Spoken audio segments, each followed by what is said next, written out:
Hi pals, it's me, Artie, they them pronouns only, and my video this week is, I thought we'd have a little bit of a, just like a little bit of a giggle, where I am ranking all of the medical dramas I've watched. Now good luck to me, because I'm not sure I remember like 50% of these, to be honest. I won't lie, I'm absolutely baking in this thing. I think this was my great granddad's and it is wool, so it's super itchy, but I like how it looks, so I'm going to put up with it for the video and then cry. Righto. Okay, so I've never made a tier list before, so trying to make a tier list for this was difficult. I don't really know what I'm doing and I don't understand the whole like S tier stuff.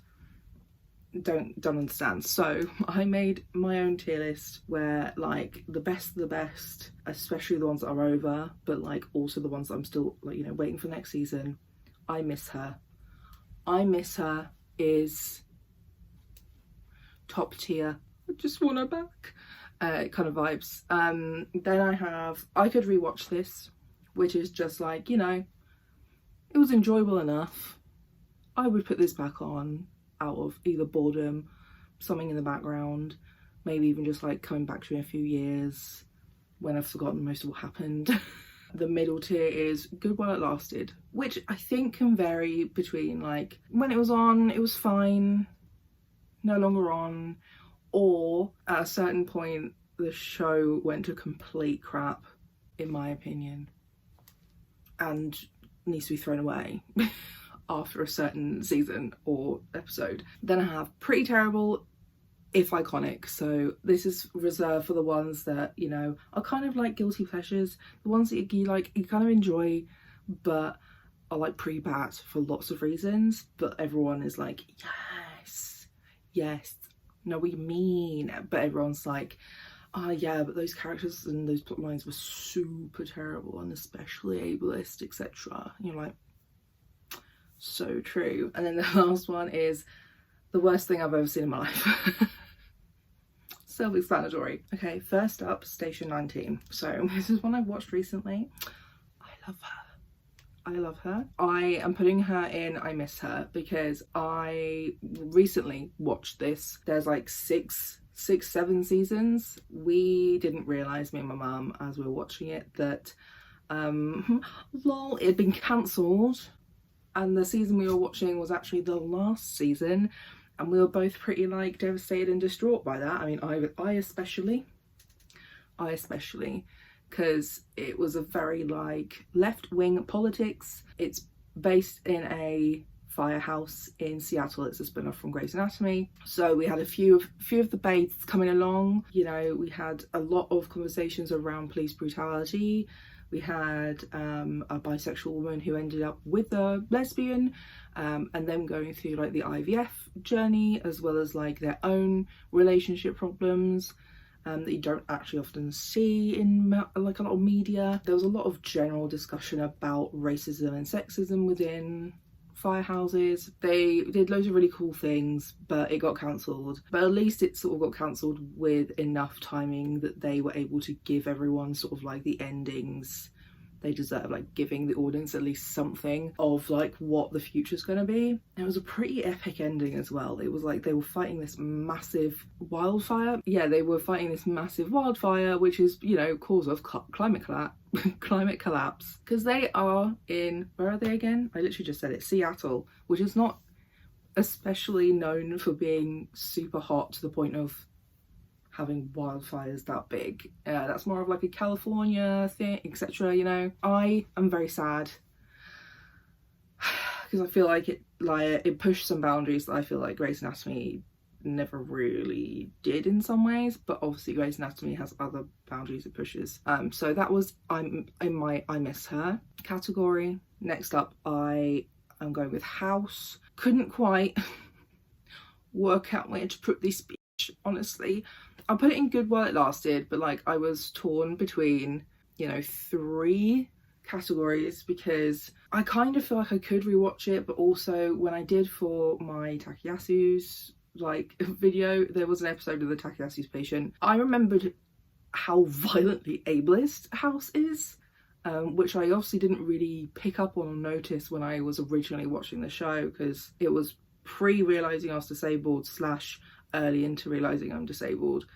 Obviously there's a lot of other really good things about that show, but I'm not sure I'd be able to watch it because of that. And obviously as well, I kind of wanted to put it in pretty terrible if iconic, because it was terrible with those sorts of things. House was not PC at all. I don't necessarily feel like, you know, good characters have to be PC, but he was quite extremely ableist. And other things too. But yeah, I don't know, I ended up settling with Good While It Lasted, because I think it was sort of my first medical drama as well that I really enjoyed, and he is iconic. And like I said, not totally decided on whether I would feel up to rewatching that. I might, if I can find somewhere that has like a decent quality, because I did have the DVDs, but they're not great quality. They look pixelated as all hell on the screen. So like, yeah, I don't know. I think he'd be a really interesting character to analyse, because he's also disabled himself, like in multiple ways. It'd be interesting to look into him being disabled, but also being violently ableist whilst also being a doctor. So I don't know, maybe I will rewatch it to make an analysis on that. My next one I'm going to put in is Heart of Dixie. This was such a like so out of left field show that me and my mum watched. So it is in Good While It Lasted, because it is a much more light-hearted show. The medical stuff is very minor in the majority of like the rest of the seasons. It's kind of the reason why the main character moves. Basically, we have Zoe Hart, who moves from New York to Alabama because her, like, I don't know, one of her lecturers or some shit is like, you have terrible bedside manner, you who wants to be a heart surgeon. I'm not shocked. Are you? You should go and be a GP for a while and learn not to be a dick. Is that how it works? Either way, I agree with that standing overall. Like, yeah, go send doctors with crappy bedside manners somewhere to go learn how to not be a dick and actually look at their patients as people. So yeah, she moves to Alabama because she's also inherited half of a GP practice there from her biological father. The father she's grown up with is not her biological father, and that's why he has been distant and an asshole, is because he's known about it for a while and just doesn't like her anymore. And then she never got to know her biological dad, even though he really wanted to get to know her, because he's dead now. So like the whole premise of the show is she's maybe there to like learn more so she can go back and be a heart surgeon, but then she ends up kind of falling in love with the job and the people. Okay, one of the other shows on my list is basically the exact same premise but in a different location and with like a different vibe and stuff, but this version, Heart of Dixie, is very like camp, and like I said, it was more light-hearted and it's almost like slapstick in a way. There are lots of things in it that don't make sense. The characters are definitely heightened, but like it was a nice thing to watch. It wasn't hard to follow. The characters are funny, even in the hard, like awful topics they do cover. The characters are just really what leads the way in this show. I would also compare the townsfolk to Gilmore Girls in like how they're kind of a little bit zany and a little bit too weird to be real, but also too weird to not be real, you know? I'm ist with who people ended up with besides Zoe. I mean, Zoe and Wade ended up together and I was like, yeah, because George Tucker, I hate that man. But I wanted Lavon to be with, whose name I can't remember right now. Hold on, what was her name? Is there a wiki fandom like page and category for every TV show? Because it feels like it. Annabeth, also known as AB. Her and Lavon should have ended up together. I didn't want Annabeth with George Tucker. I didn't want Lemon with George Tucker either. I felt like both of them should have just ended the show single. This was another show that was actually cancelled, like clearly quite last minute, because again, it was the final season that had like maybe quite a few less episodes, and they're all like, you didn't really feel that build up to an ending until it was literally the final episode where Zoe was ready to pop. She was pregnant, sorry. Zero context on that probably, but basically happily ever after, she gives birth to a baby that is Wade's, and there was a weird like musical singing thing at the end, and yeah, it was just a very quick wrapping up. Obviously this show didn't do as well as they were hoping, and then they used the exact same premise, including one of the fucking actors in the same role in a different medical drama that I will talk about, that I think has been clearly much more successful, as it is coming up to its 6th or 7th season soon, on Netflix too. So you're sort of like, wow, clearly it is doing well because Netflix is letting it continue to renew. The next one for my list is This Is Going to Hurt. I put it in the worst thing I've ever seen. He was the most unbearable character ever. Realistic as hell. Nasty man, horrible doctor, completely unfeeling. Couldn't even be redeemed by the fact he was gay. He was just so, he was so typical cis white guy with a lot of privilege. And like, sure, occasionally it's like there were things that weren't his fault necessarily, but he is not nice. He is not likable. And I don't really remember much else from the show because it was also quite short. But yeah, like I would not go back to watch that unless it was in high demand for a video. Like, I would not go back to watch that. It was horrible. Next up is Dr. Foster. I won't lie, I barely remember. I barely remember what happened in this show. I think I watched it maybe a few years ago. It is less of a medical drama than it is a crime drama, I feel. I'm gonna quickly look up a synopsis actually. Yeah, so like on Wikipedia they classify it as a psychological thriller. So yeah, I mean, just because like she's a doctor, sure. Yeah, she's a doctor. However, the show is definitely more of like a crime drama, thrillery thing where, you know, the lead suspects her husband is having an affair and she basically begins to lose her mind and does a lot of terrible things. Apparently it's inspired by the Greek myth of Medea, a wronged wife who kills her children and poisons her husband's new bride. And yeah, it's got 2 seasons and they've toyed with a 3rd, but the leading actress is like, well, no bitch, I'm not doing it unless it's something worth saying. So yeah, I mean, there's not a lot of doctoring in this one, but for some reason when I looked up medical dramas, it was in there. I was like, I know I watched it,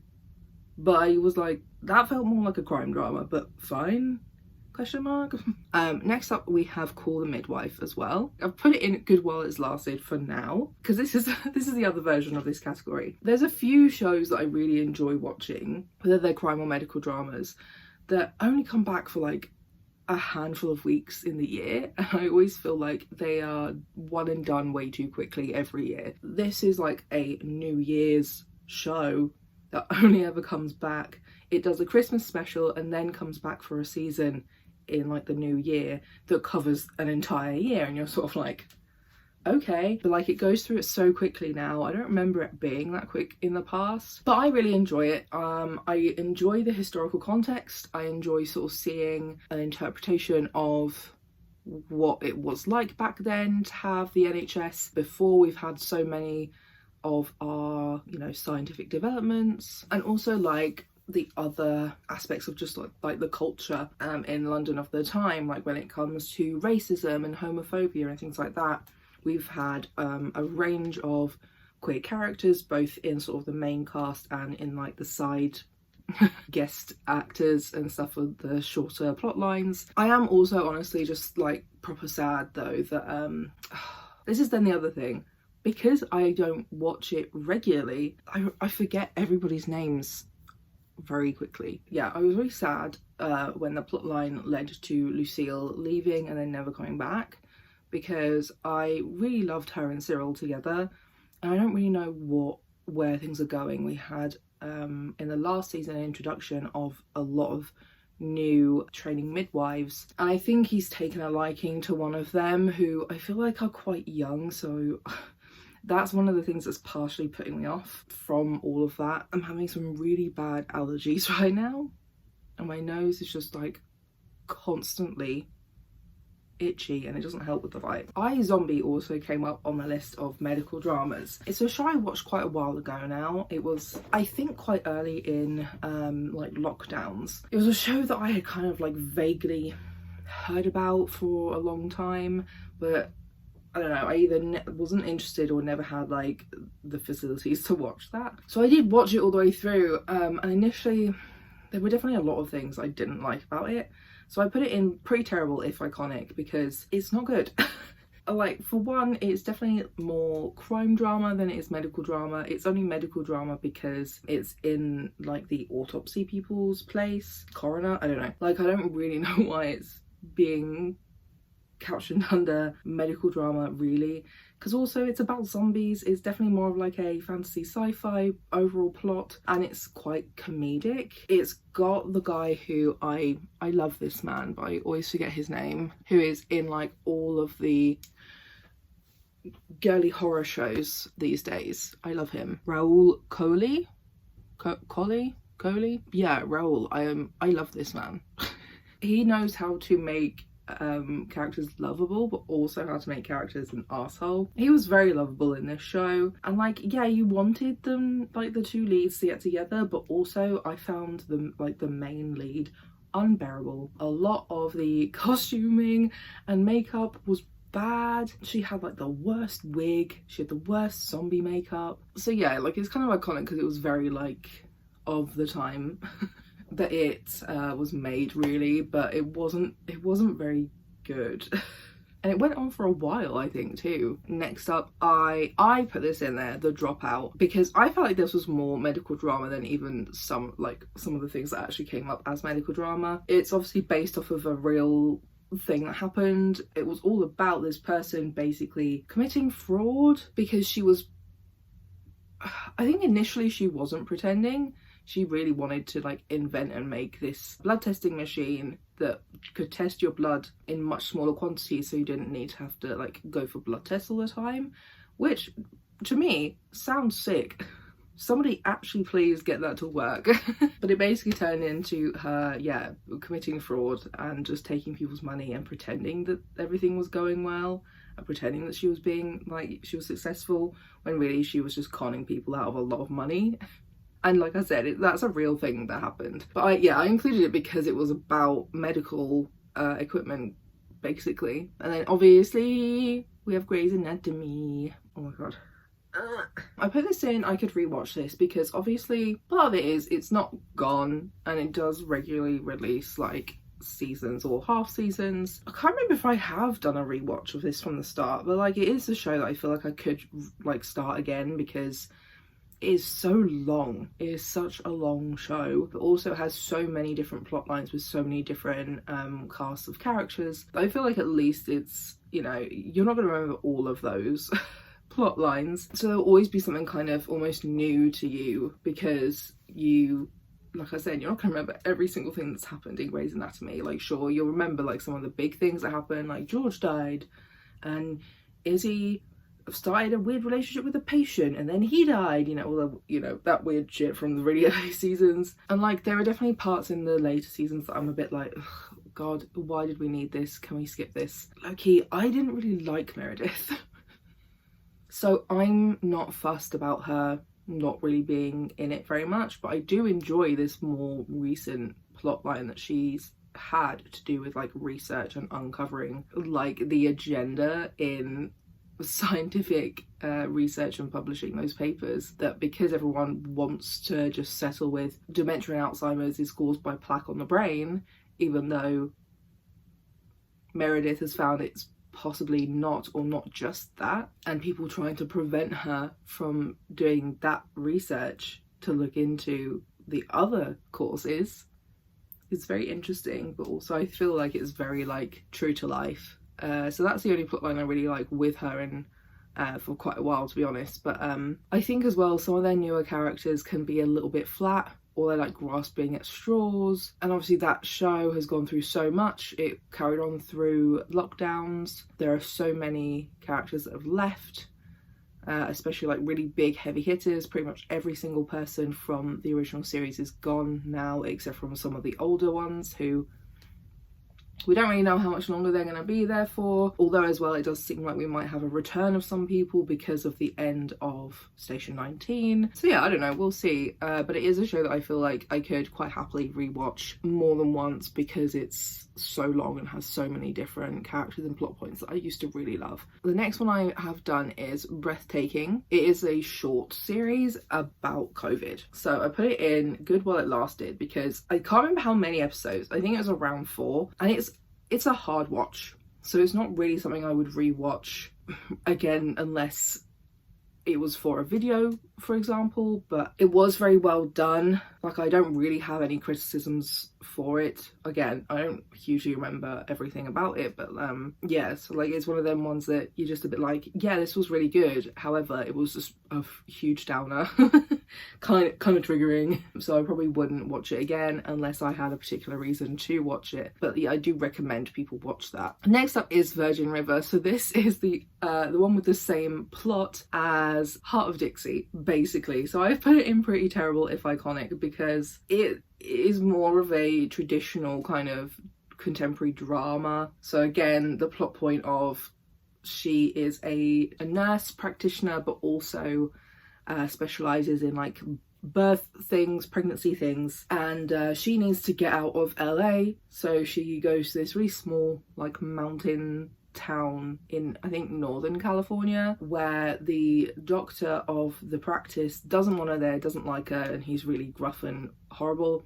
And he is the same man who plays the exact same role in Heart of Dixie, just a different accent. He has a different accent for this one. And like, as well, I do really like this. It's a lot more aesthetically pleasing. It is that sort of like trendy, like, oh, mountainside towns with all of the, I don't know what particular trees they are they like cedarwood trees, you know, like the evergreens on the mountainsides, like, you know, they are so like, I love looking at this show. I think the toning is very nice as well. It's not as bright and garish as Heart of Dixie.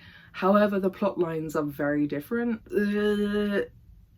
It's a show that definitely walks the line between being kind of leftist and being okay with right-wing rhetoric.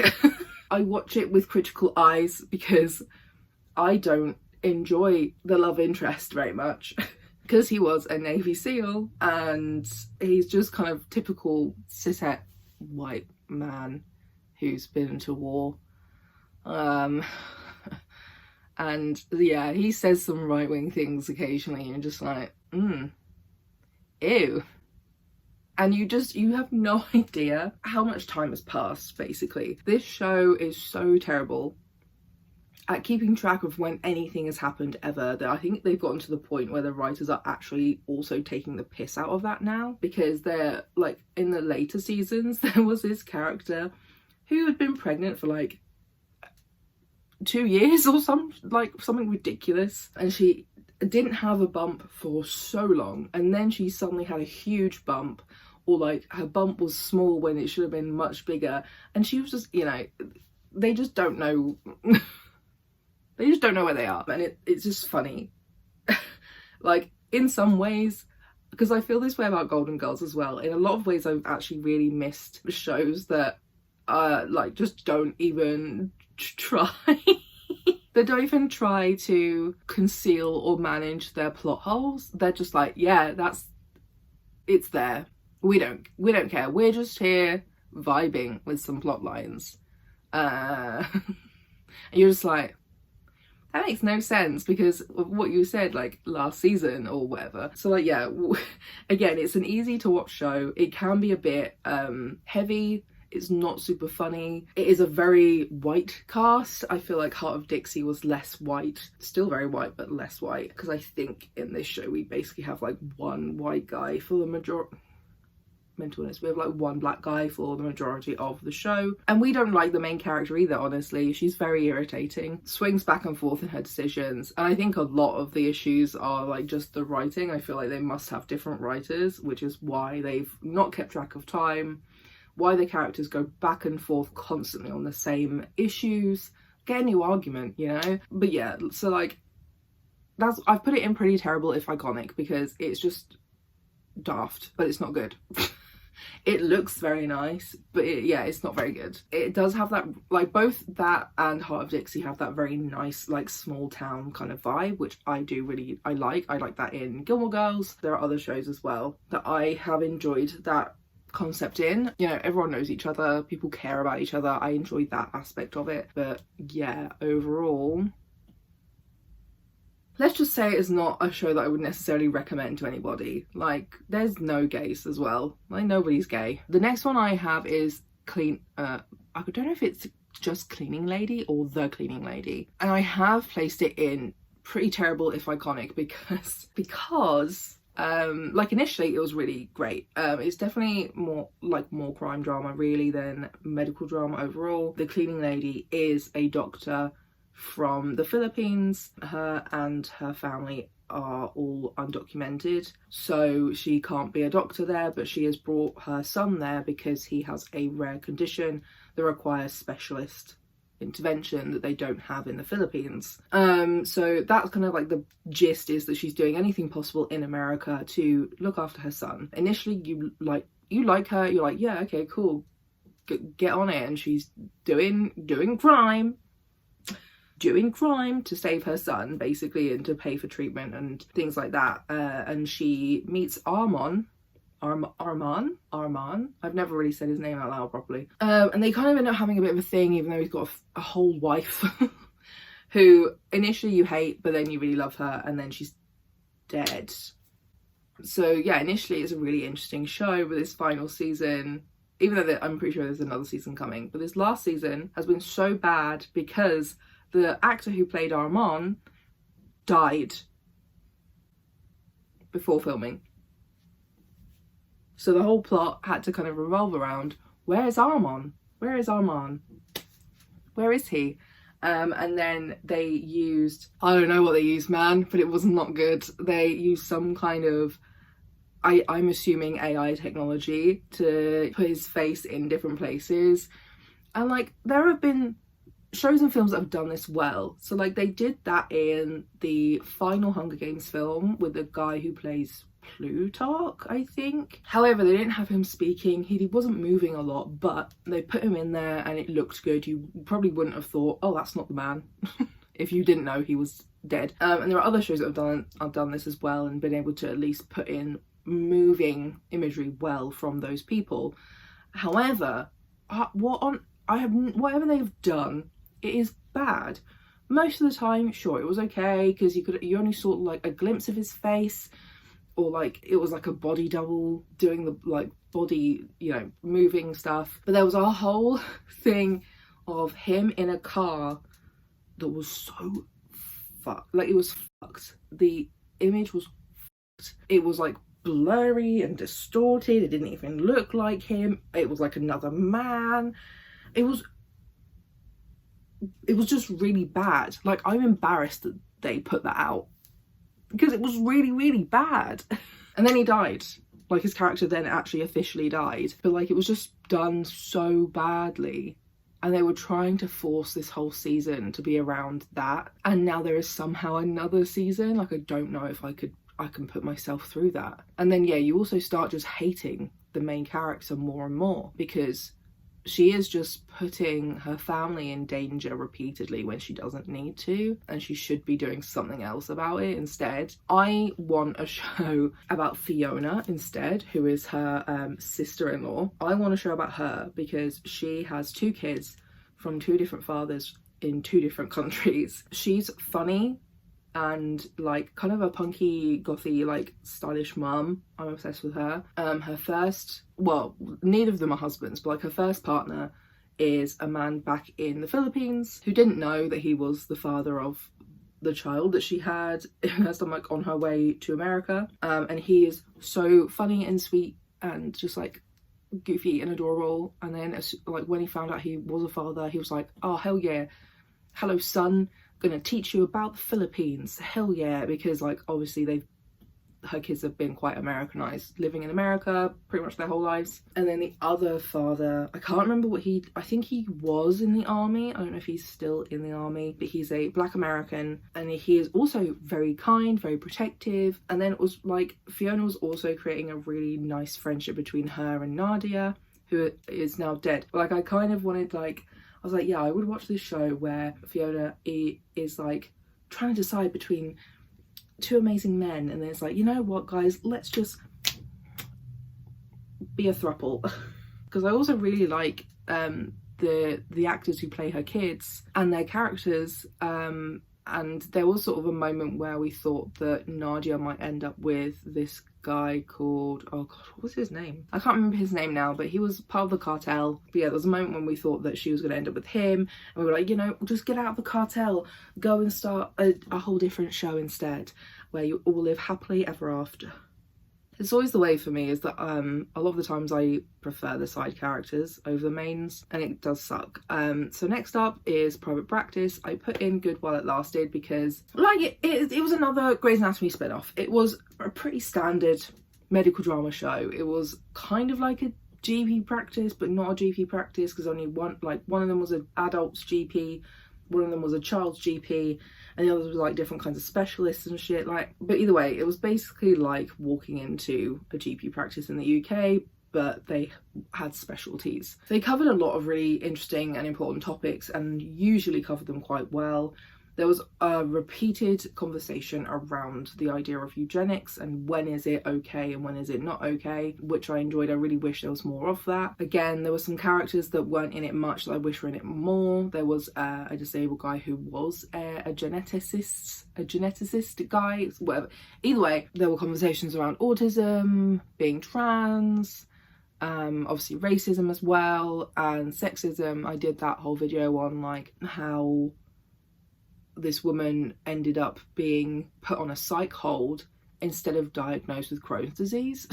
That was wild. There were so many really interesting patient plot lines, and I am glad with who she ended up with in the end, because I did kind of think, oh yeah, her and Sam, but also like maybe not her and Sam, because he clearly doesn't want any more kids, whereas she wants kids. And then yeah, she ends up with the guy who was the agent in Miss Congeniality, the film #1. Then I've got Casualty, and I've put that in. I could rewatch this because, I mean, it's been going for like 30 to 40 years. Can't even remember how long. Obviously, I've not watched from the start ever. I'm not even sure if you could.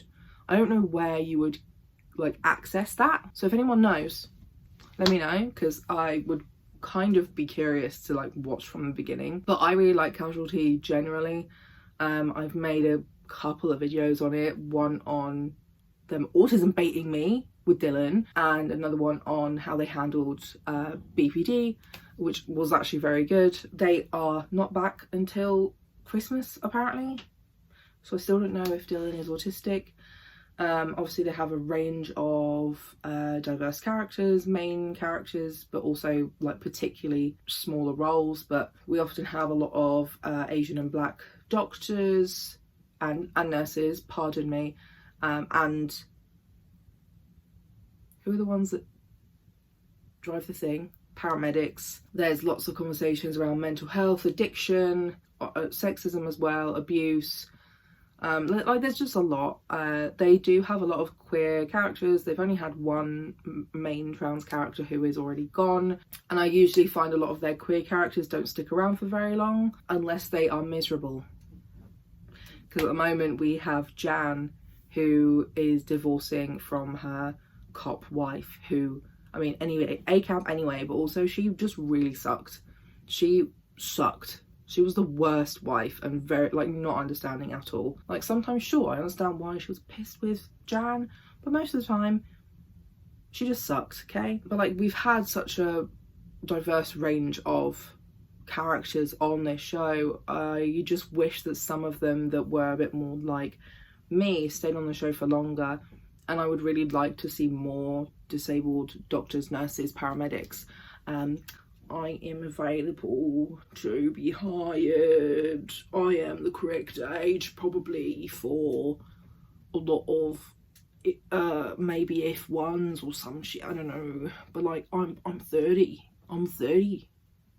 So like, I'm free and available for a job if you're offering. I can play non-autistic if you want. I mean, there's some like really cute newly developing queer plot lines as well that I'm really looking forward to seeing, but if you've got a role going, please, thank you. Somebody send this to the casting. And like, I was a bit nervous as well at one point because they did cancel Holby City, which is like the partner show to Casualty. It's the same hospital, but no, they didn't cancel Casualty, thank God. I would have been really upset. Next I have New Amsterdam, and I've put that in. I miss her because it was basically like if Grey's Anatomy was more socialist, like more. It's around this guy who is the new head of the hospital, and he does literally everything possible to make everything as free or as cheap as possible, even if it's against protocol, even if it's, you know, not within their budget. He just does it a lot of the time, and I really enjoyed that. They did destroy the character of I can't remember her name, but she's the black British doctor who's there. She's the cancer doctor. He has cancer as well, by the way. He just has cancer. They destroyed her character towards the end. Like, she became so out of character and she became unbearable. And then he started to see this doctor, Elizabeth Wilder, I believe, who is deaf, and I love her so much. She didn't get enough time on the show because it was cancelled, and they clearly had to rush an ending for this one because it just didn't really make sense and was a little bit like lackluster. And I don't think him and Dr. Wilder ended up together, even though they definitely could have done, which was extremely like a terrible decision, terrible choice. But yeah, like, I loved that show because it was really like pushing the boundaries on like what hospitals could and should be doing in the UK and America, because I know that the UK has the NHS, but it is struggling and has been for a long time. But also, like, him and his staff were caring and wanted to work out what the issues were with their patients, and they just did really interesting things, like really creative things to raise money or convince people to donate and to make things more patient-centered and more beneficial to patients that I would really like to see more of, and I'm sad that that was just not a thing. Then I can't see what the thing is called, Malpractice. This was a short one. I put it in good while it lasted because, again, it's just like a short series, you know, rounded off the plot line quite well, but can't remember the full gist of it, but basically the main character is a doctor who is abusing diazepam. She had some time off work. I can't remember whether it's because she just had a child or whether like for other reasons, but either way, she has some time off. I don't know, I made that up, but either way, she was abusing diazepam and had to find ways of getting it that ended up getting her caught, but also so many other things were happening as well. So she was fighting against something about her that wasn't entirely true, because there was a doctor somewhere else that was basically providing these medications to people illegally. So she was trying to find that information out so that she wouldn't get as harsh of a sentence or whatever, because she wasn't doing the worst of the worst, but she was stealing and taking medication that she shouldn't have been. So yeah, like, it's a good show. It's definitely a point of view that we don't see super often, especially not like properly looked into, and that was British as well. I feel like for me, a lot of the times I can enjoy American or British medical dramas, but when it comes to crime dramas, it really depends. I don't really enjoy like cop crime dramas of America, but we've been watching things like The Lincoln Lawyer, or I really liked How to Get Away with Murder. So from like a different perspective, I can enjoy crime dramas. I just don't really enjoy the American like detective-y side of things. But yeah, when it comes to medical dramas, I'm a bit more flexible, and I enjoy a bit more of like a mixture of things. So the final one that I have on here is Fire Country. And again, like, I didn't initially consider things like Fire Country and Station 19 as medical dramas, but Station 19 became a lot more explicitly medical drama-esque. But yeah, I mean, Fire Country did end up showing more medical problems that needed to be fixed and resolved and required somebody in their team to at least deal with the initial casualty before they could get to like a hospital. So Fire Country in particular is mostly based around, like, so it's in California. It's mainly based around this place called 3 Rock, which is a program for inmates to learn how to fight fires, so it'll be easier for them to get a job when they get out of prison, which we all know actually. I'm pretty sure that this was discussed a few years ago. I mean, for one, I don't think they're paid like at all to do this, and if they are, it's pennies, and I believe that's correct in the real world too. But also in the real world, I'm pretty sure it was covered that these inmates were not being hired by firehouses. But I do really like seeing it from this point of view.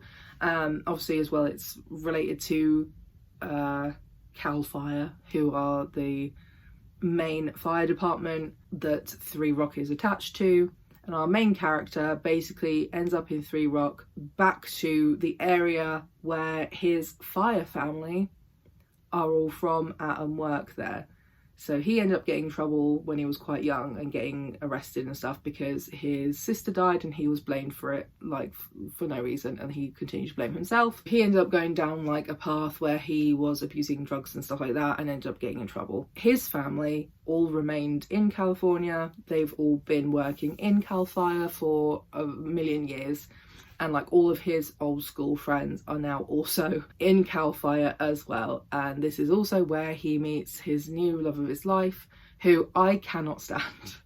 I mean, I can't stand him either. They're both excruciatingly annoying. I just can't really deal with the brand of main characters we have in a lot of these shows, where they're sort of like, they're just really wishy-washy to me. They can't make up their mind. They're always one way, then the other way, then the other way.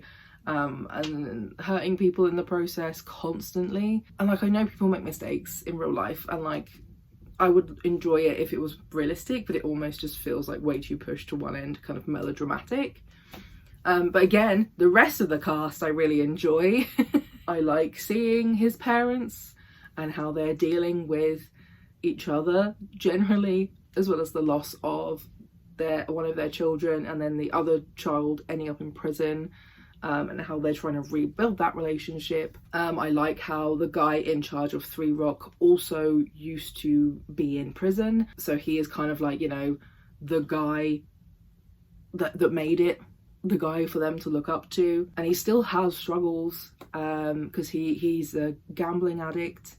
He really struggles with gambling, but also generally just struggles with money. We have Eve, the black lesbian.